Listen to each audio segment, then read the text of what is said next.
ride with us? Ride with us. Oh yeah. Do you wanna ride with us? Ride with us. If you use the factory LS1 shifter, it won't work.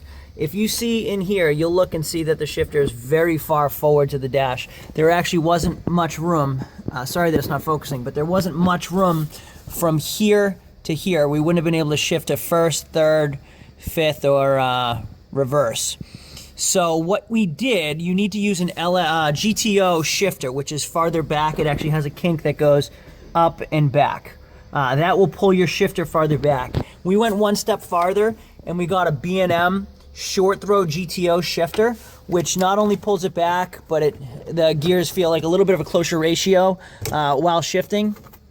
So it made it a little bit easier for us to shift. And then we replaced the shifter knob just for a little bit of fun. Onto the radiator. We used a Mishimoto 240sx 2.4 Ka radiator from Mishimoto that worked right in with our LS1 and mounted right up to our 240sx. What we did do was make some custom mounts out of some aluminum that we had. This will hold our radiator in. You can see how tight it is. There's no play, no movement. We also added two fans that we had off our previous aftermarket radiator right here, mounted, made custom mounts, the top and bottom. Wiring Specialties gives you two plugs. We just had to wire them to the radiator and get everything working. Once it was on, Fletcher, what temperature did the one fan came on and then the second fan came on at a different temperature, correct? Yeah, one 210, one 220. 210 and then 220. When we had it in for a tune getting dynoed, we had it changed for them both to come on together.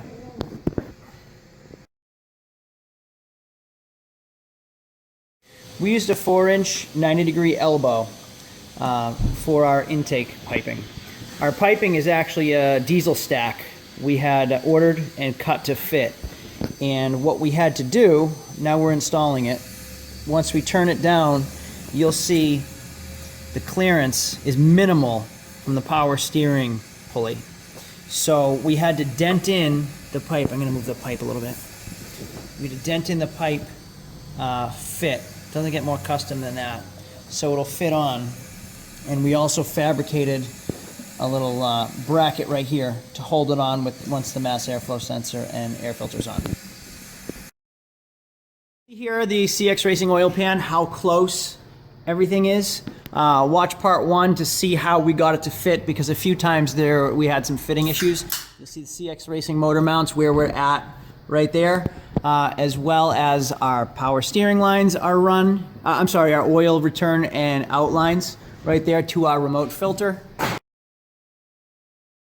One of the things that we did have to use, CX Racing did not have an exhaust system for an S14. They only make them for S13s. So if you have an S14, they will sell you an S13 and you need to have an adapter custom made. You'll see we heat wrapped the headers right to our V-band. Everything is really clean. The welds were done really well. But when we first put it onto our S14, the exhaust sat really low. You'll see the transmission mounts there. CX Racing transmission mounts for a manual transmission. Our V-band, all the welds are really clean. But it sat really low because it wasn't meant for an S14, it was for an S13. So a couple times when we drove it, it scraped the bottom before we had fixed it. You'll see here, I had to have an exhaust shell weld and bend it, or heat it up and bend it a little bit. And then they added an adapter here, as well as a couple new hangers. Hanger here and a hanger here, just to get it to actually fit. Here you'll see they had to make the weld again. That was their adapter that they custom made for us. So if you ask me would I use the CX Racing exhaust again, yes, everything is there. If I had an S13, absolutely I would. Everything fits right in. With the S14, you're gonna be doing some custom welds anyway, so get a price to see how much it would cost for somebody to do straight pipes for your S14 before you go ahead and purchase it. It was convenient that it came in its own kit, all in one though. Now we're doing the obvious. We filled the oil. We used 2050. We filled the coolant, power steering fluid, brake fluid, checked everything prior. We did bleed the master cylinder. The system came with a remote bleeder. Make sure you follow part 1 and watch the video prior to installing the engine, because the remote bleeder, the transmission need to come off the engine to install that. So we bled the clutch. We checked all the fluids. We put all the covers and everything on just to dress it up a little bit. We are going to start it.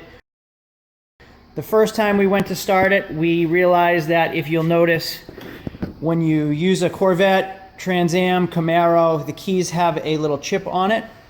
The first time we tried to start it, it would start up and shut off, start up and shut off. It has a VATS system that they call it. It's a vehicle anti-theft system. We did not bypass that when we first took the vehicle, we took the engine out. Fortunately, we had an extra Pontiac Trans Am. We swapped the PCM and removed the VATS, or bypassed the VATS. So please follow our other video on how to disable VATS to learn how to do that. So this is our LS1 steam port right here. What we're doing right now, we removed the steam port hose, and we're bleeding the system with the cap off, letting the air out, making sure there's no air. So on the steam port, you can loosen up the hose right here, this hose here, and you look underneath, you'll see where the screwdriver is, and you'll see it's dripping out. You want a steady stream. Right now it's good. You want to keep going until you get all the air out of the system, or you'll get what they create, a hot pocket.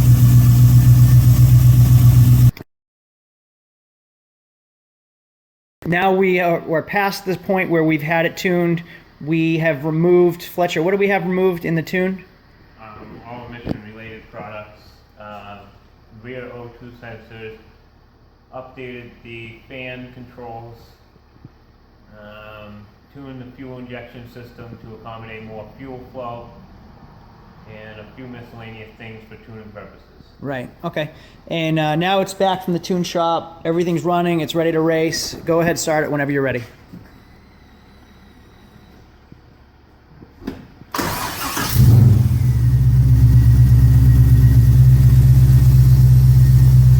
Purrs like a kid. You'll see there's minimal vibration. We use the solid motor mounts. We have the car all ready to go after everything we've done. It's now drivable, ready to put on the road. It's been tuned and tested, and ready to be abused a little bit.